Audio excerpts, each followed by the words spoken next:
ఆంధ్ర అభివృద్ధికి సంబంధించి శుభశకునాలు కనిపిస్తున్నాయా? ఆంధ్రప్రదేశ్ ముఖ్యమంత్రిగా చంద్రబాబు నాయుడు ప్రమాణ స్వీకారం చేసిన నెల రోజుల్లోనే పెట్టుబడులు వచ్చే సూచనలు కనిపిస్తున్నాయా?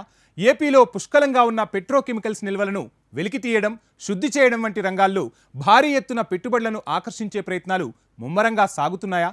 ఆ ప్రయత్నాలు ఫలిస్తే ఆంధ్రప్రదేశ్లో కొంత భాగానికి మహర్దశ పట్టినట్లేనా? Watch the story.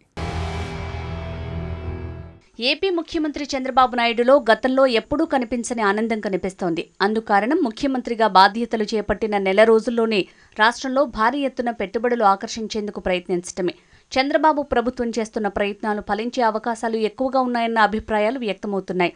ఢిల్లీలో కేంద్ర ప్రభుత్వ పెద్దలతో పలువురు మంత్రులతో కలవటం, ఆ వెంటనే బీపీసీఎల్, విన్ఫాస్ట్ సంస్థల ప్రతినిధులతో పెట్టుబడులకు సంబంధించి సుదీర్ఘంగా చర్చించడం బూస్టింగ్ ఇస్తోంది.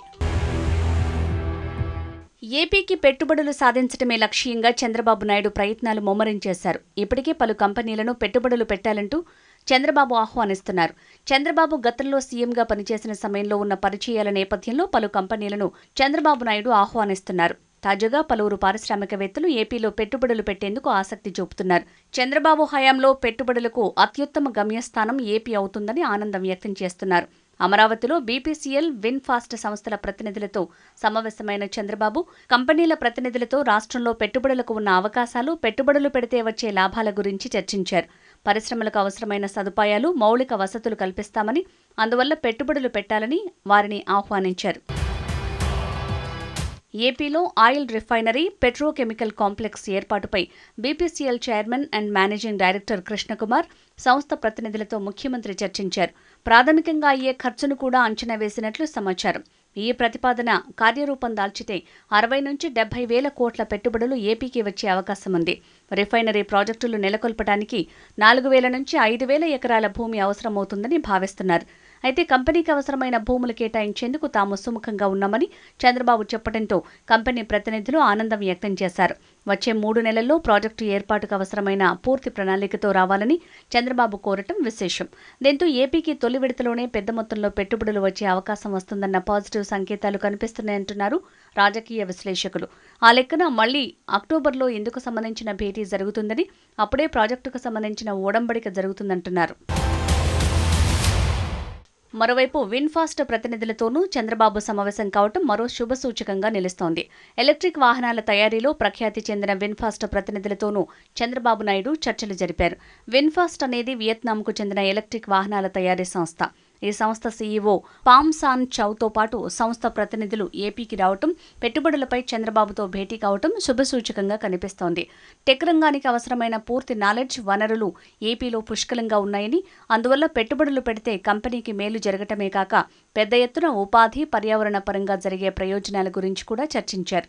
ఏపీలో ఎలక్ట్రానిక్ వెహికల్స్, బ్యాటరీ తయారీ ప్లాంట్ని నెలకొల్పేందుకు కంపెనీ ప్రతినిధులు చర్చించడం ప్రధాన వార్తాంశంగా మారింది. ప్లాంట్కు అవసరమైన భూమి, ఇతర మౌలిక సదుపాయాల కల్పనకు తాము సిద్ధంగా ఉన్నామని చంద్రబాబు హామీ ఇవ్వటం విశేషం. ఇక రాష్ట్రంలో పెట్టుబడులకు సంబంధించి 2 బలమైన హామీలు రావడంతో చంద్రబాబు ఆనందంలో మునిగిపోయారు. అదే విషయాన్ని ఎక్స్ వేదికగానూ పంచుకున్నారు. ఈ భేటీ తనకు ఎగ్జైట్మెంట్ ఇస్తోందని కామెంట్ చేశారు. గత ప్రభుత్వం వదిలేసిన పనుల్ని తమ ప్రభుత్వం పూర్తి చేయాల్సి ఉందని, ఇంతకు ముందు చోటు చేసుకున్న రాజకీయ దుర్మార్గాలు ఇకపై ఉండవని, అయితే ఈ భారీ కార్యక్రమానికి ప్రజలందరి సపోర్టు కావాలని చంద్రబాబు విజ్ఞప్తి చేశారు. బీపీసీఎల్, విన్ఫాస్ట్ ప్రతినిధులతో పెట్టుబడులు పెట్టించాలంటే వారికి ఎంతో నమ్మకం కలిగించాల్సి ఉందన్నారు. దానివల్ల రాష్ట్రానికి పెట్టుబడులు రావటం, ఉద్యోగ అవకాశాలు ఏర్పడటం జరుగుతుందని ట్వీట్ చేశారు. మరోవైపు ఏపీలోని మెడికల్ సెక్టార్కు ఊతమిచ్చేలా అబుదాబీకి చెందిన ఓ మెడ్ టెక్ కంపెనీ ముందుకొచ్చింది. అబుదాబీకి చెందిన M42 కంపెనీ ఏపీ ప్రభుత్వంతో అవగాహన ఒప్పందం కుదుర్చుకునేందుకు సిద్ధమైంది. ఈ విషయాన్ని ఏపీ ఆరోగ్య శాఖ మంత్రి సత్యకుమార్ యాదవ్ వెల్లడించడం విశేషం. ఆ కంపెనీ త్వరలోనే MOU కుదుర్చుకుంటుందన్నారు సత్యకుమార్ యాదవ్. ఒప్పందం ప్రకారం 3 ఎకనామిక్ కారిడార్లలో పెట్టుబడులు, 9 మున్సిపాలిటీల్లో హెల్త్ హబ్స్ నిర్మాణం, అమరావతి హెల్త్ సిటీలో పెట్టుబడులకు అవకాశం ఉంది. మరోవైపు ఎన్నికల సమయంలో సంక్షేమంతో పాటు అభివృద్ధి చేస్తామని, సంపద సృష్టించి ఆ సంపదను పేద ప్రజలకు సంక్షేమం రూపంలో అందిస్తామని చంద్రబాబు హామీ ఇచ్చారు. ఈ నేపథ్యంలో పెట్టుబడుల ఆకర్షణే ధ్యేయంగా ఏపీ సర్కారు ముందడుగు వేస్తుండటం విశేషం. అయితే కంపెనీలు అడిగే సౌకర్యాలు, వసతులు కల్పించడం ఒక ఎత్తైతే ఉద్యోగ అవకాశాలు స్థానికులకు దక్కేలా వ్యవహరించడం మరో ఎత్తంటున్నారు పారిశ్రామిక రంగ నిపుణులు. ఎందుకంటే ఏపీలో పుష్కలమైన మానవ వనరులు ఉండటమే కాక పరిశ్రమలను డ్రైవ్ చేసే నిపుణులు కూడా ఉన్నారు. అయితే సామాన్య ఉద్యోగుల కోసం మాత్రం నైపుణ్యాలు పెంచాల్సి ఉంది. ఇవన్నింటికీ ప్రిపేర్డ్గా ఉంటే కంపెనీల నుంచి ఆశించిన ప్రయోజనాలు అధిక మొత్తంలో పొందొచ్చంటున్నారు నిపుణులు.